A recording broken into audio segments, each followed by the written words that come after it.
So, when it comes to atheism, what do we do about militant atheists, Sam Harris, Richard Dawkins, Daniel Dennett, and the late Christopher Hitchens?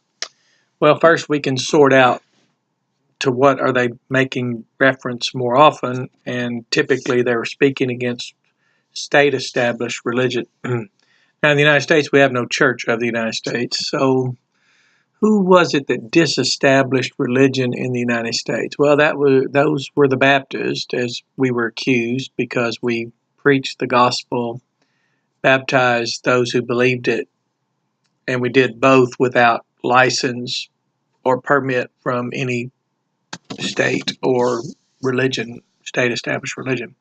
And at one point, the Congregationalists, a religious state-established religion, had allied themselves with a political party called the Federalist, and they had, in their alliance, agreed to serve each other's interest at the expense of the free citizens of the United States of America. So the Baptists were not concerned about our government of, for, and by the people. That is, it was not the threat we perceived. And those who actually read history from the view of the Baptist and what actually occurred in our collaborative efforts with the political scientists who framed our Bills of Rights, Constitution, and Declarations of Independence, or Declaration of Independence, you'll know that our concern was that our government had become commandeered by a state-established religion, actually began to tax free citizens, that is, the Federalist Party in their alliance, their league with the state-established religion. Congregationalists had begun to legislate taxes that would then pay the hirelings, if you will, as Jesus would have called them, and taking money from the free citizens of the United States and paying their salary, and thus they focusing, directing, and encouraging their constituents to support the leaders in the Federalist Party. So Thomas Jefferson, the Danbury Baptist Association, worked together hand in hand in concert and disestablished religion. So atheists today don't have a historical record of the disestablishment of religion. They do speak against the Islamic State, Jewish state, Catholic state. Of course, they certainly don't favor occultic, New Age, or whatever all the denominationals are, but the greatest threat to our nation's freedom has already been taken care of, and the instrument of that, chief instrument, were the Baptists. So when we talk about proofs, we need to remember that a lot of times the vitriol of the neo-atheists, the militant atheists, as people have called them, to us Baptists, they're charming. We've often alarmed free citizens of the fears they should have, and we've sent out warnings about state-established religion. For example, the Islamic State. It's the state that should be punished for the establishment of whatever an Islamic religion is, for there is no business between the state and a religion that it should find itself establishing any kind of religion. The inalienable right to peaceable assembly, which is actually the acknowledgement of the right to do what those believers in the New Testament called a church in the New Testament, a called out body, a group of people who had severed their ties and had covenanted together, agreed together, stood together for the purpose to advance Christ's cause, not the interest of a state, and certainly not to enforce its beliefs or values or dogmas or tenets or creeds or teachings or core beliefs of its faith upon free citizens, rather desiring only the freedom of conscience, thought, and speech to preach our message without interference by the government and without persecution. So the Fifth Amendment actually protects us from inquisitors. So atheists are certainly right to speak against Inquisition, as it's historically known, the atrocities involved, but we were the ones who collaborated with the founders of our nation, the political scientists who framed what we know today to be our sacred documents, as we call them. So what work are the militant atheists doing today but just castigating God and saying people who believe in God have some type of abnormal, for example, perhaps a neurological problem, such as Daniel Dennett says, breaking the spell. Sam Harris advocates conversational intolerance. He doesn't know the history that he could learn quite easily from 2012 um, book, Thomas Jefferson, The Art of Power, by John Meacham. He's a Pulitzer Prize winning author, and if he would just read several of the excerpts there concerning the Baptist people, he would know that the greater work that even affords him the freedom to advocate conversational intolerance. Anyway, it's already been accomplished, and no, his conversational intolerance will not prevail against Baptists. We find that humorous because in our history we had tongue screws applied to us by people who advocated the same thing. So for Sam Harris to advocate something in this country, I guess it makes good sound bites. It causes people to react. He even wrote a book about free will, supposing it would incite large reaction. You won't get any of that from those of us who actually study the Bible, and those of us who continue to practice the same faith that established the freedoms we enjoy today in the United States, and then coextend, that is, collaterally extend to people throughout the world, and we're happy to do that. So atheism has no history of the disestablishment of religion. That belongs to the Baptists exclusively. They have no history of the inalienable right of peaceable assembly, which is what churches do.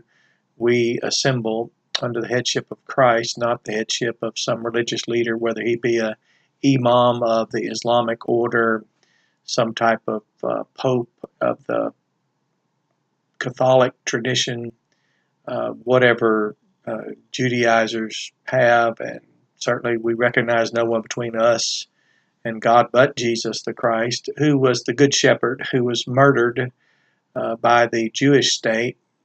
He upset the established order of the day in which he lived.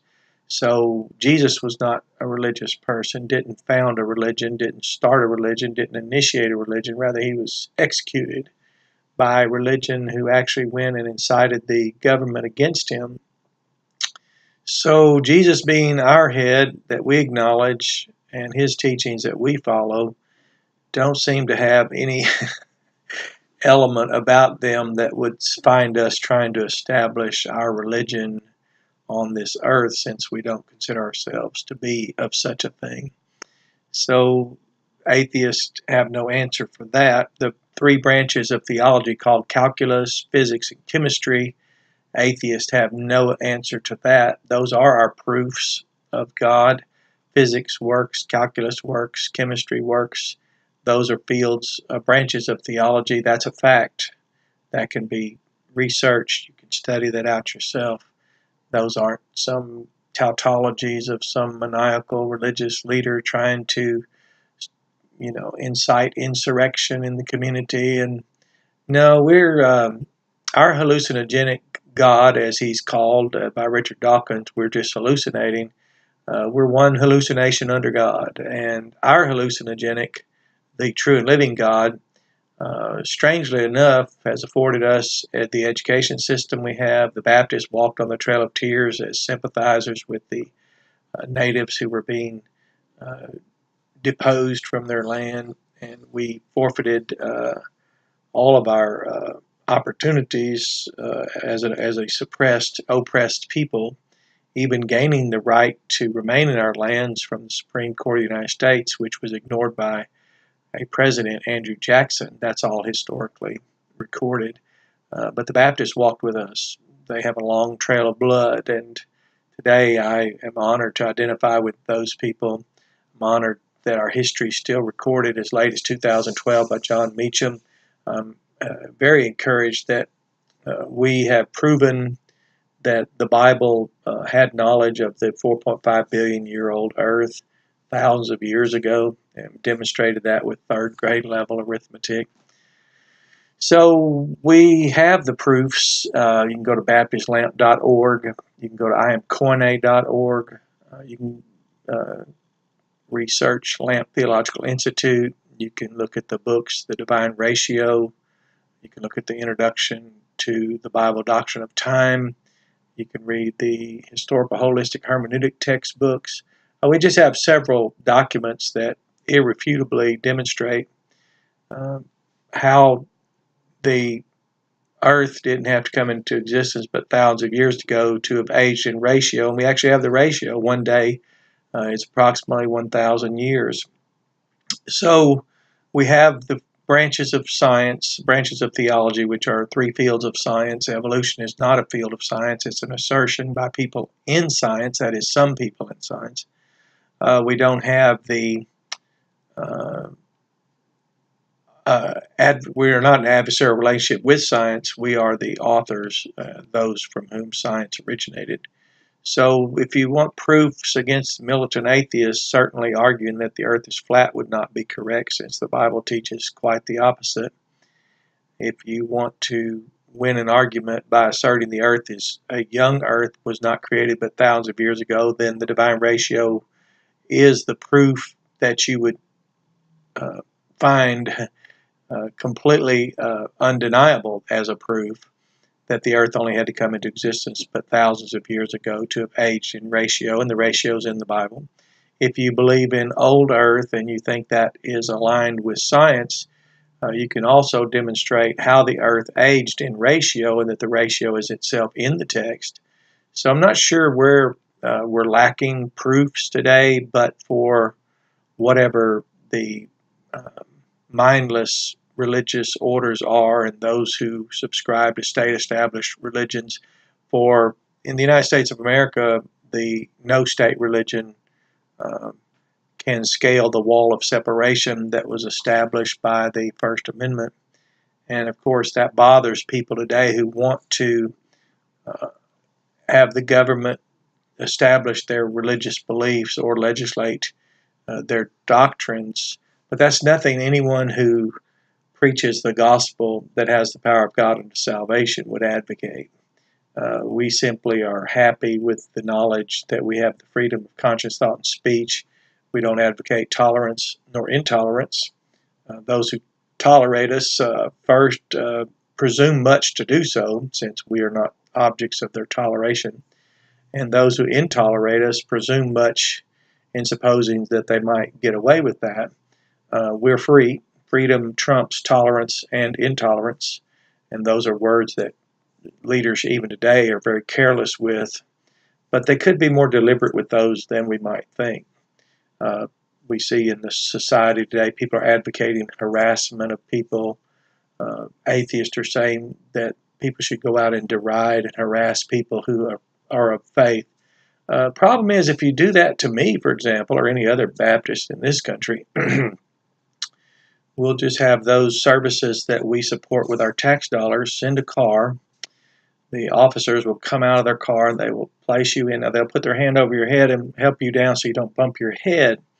But you'll get into the car and then you'll be escorted away, because we have the right to peaceably assemble here in the United States, an inalienable right. So if you were to come to our church service on Sunday, supposing you could come in and disrupt that, again, we have tax-supported chauffeurs. They're called city police officers. It's just laughable when atheists like Richard Dawkins says, speak these people down, go out and harass them. Or now politicians are saying that if someone in politics doesn't agree with you, to harass them at their in a restaurant or somewhere. Do what you want with me, but just know that as a Cherokee in the United States of America who is well educated, well trained in your schools, I will avail myself of all the public resources and services, and I'll just be patient while you're escorted away, and then I'll return to the teaching on Sunday of the Bible. I'll return to my right to enter into an establishment and buy, sell, or trade. If I want to go out to eat somewhere and do that, I will do that. And there are no reprisals in the United States. There are no consequences here in the United States that aren't protected by the rule of law. And those who would infringe upon them certainly are the threat to our nation. And those who advocate assault, verbal, public inciting of discord, of dissension, and whatever else happens, that's all on them. That's why we have the rule of law. But I appreciate atheists, especially the militant ones. I'm certain they don't run across people that can just speak back to them simply. They have no answer for why physics, calculus, and chemistry are branches of theology, but not branches of atheism. Atheism never produced anything. They don't have the sacred documents, Bill of Rights, Declaration of Independence, Constitution. And we were the ones who collaborated to assure that. We're the ones, Baptists in particular, who were there historically and responsible and directly attributed, even in court cases in the judicial branch of our government, acknowledged that in that correspondence between Thomas Jefferson and the Danbury Baptist is the statement of wall of separation. So, yes, we built the wall first, a wall more important than that one being in debate today.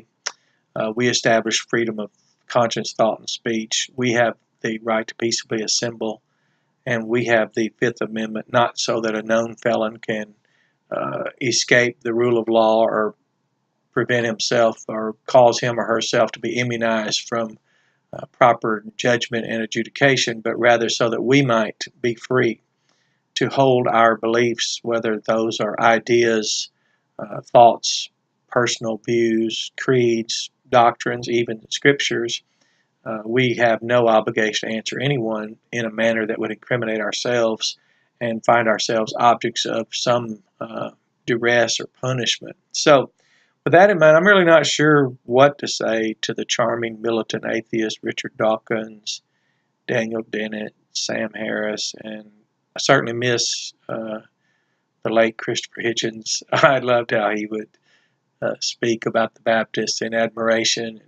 He would even use Jesus' teachings to show the state established religious advocates how absurd they were.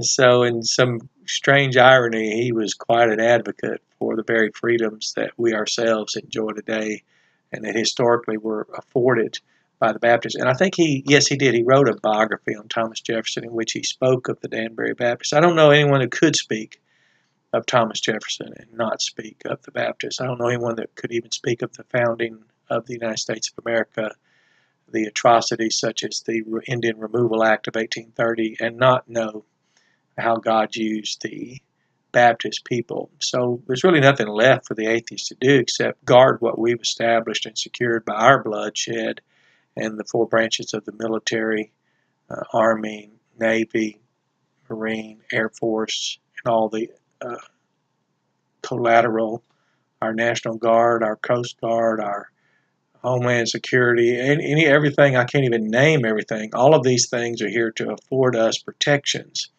for the continuance of our freedom of conscience, thought, and speech. So no, you're not really a threat. And Richard Dawkins is not a threat to our society.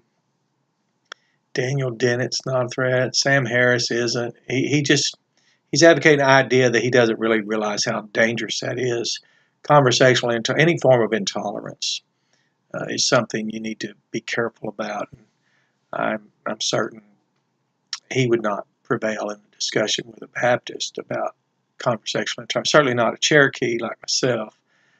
My knowledge of our history and my knowledge of the atrocities against my family, and then the trail of blood against those in my faith, that I've been highly favored to come along and be received by them, and they have been very kind to disciple me. So there are proofs. You can prove the age of the earth, the creation, when it occurred, how it aged. You can prove that these ideas of physics, calculus, and even chemistry were known by men such as Einstein, Oppenheimer, and Teller, who developed what we know today as our nuclear technology, or weapons, atomic, that are being used in a very wise manner as preventive, and it's very instrumental in our history that people that had knowledge of the Hebrew Bible were the ones instrumental in the development of these technologies that are intended to preserve life and to deter annihilation on earth. So with that, there's enough proofs there. You can become emotional when you hear these atheists in their vitriol, or you can really listen carefully and notice that their tirade and their diatribes are against some of the very things that are now in the news today. Children and families have been just totally traumatized by the scandal in the Catholic theistic tradition, the violations of such a trust again happening, making the news in even a grander scale, more global. People have a right to, in good faith, engage any type of religion or theistic tradition or whatever it is, with the protections that are afforded them, especially in this country. But whatever it is that these state-established systems are, the fact that states are establishing them is the first problem. It's a faulty premise to have a state-established religion of any kind. And that's why in this country it's known as separation of church and state. But truly, it's just a testament that there is no church of the United States. There's a Church of Rome, a Church of England, a State Church of Geneva. There's an Islamic state. There's a Judaic state. Whatever those things are, they're alien and foreign to the concept of freedom in the United States. So have a blessed day, and if these atheists are too much for you, just refer them to a Baptist. We have a track record, proven track record in history. We have proof of the fields of science. We have evidence in the Bible itself that can even be demonstrated at the level of a third grade arithmetic formulas and equations. So it's irrefutable, the truth of the Bible. So these are plenty of proofs to get you started. So don't begrudge an atheist, witness to them. And if you have a problem with composition or composure, you might want to check your own faith first. And do you actually have knowledge of what you're saying, or are you just in some emote process of emoting outwardly, which certainly discredits you and any idea of God that would be formidable or worthy of someone's consideration. So have a blessed day.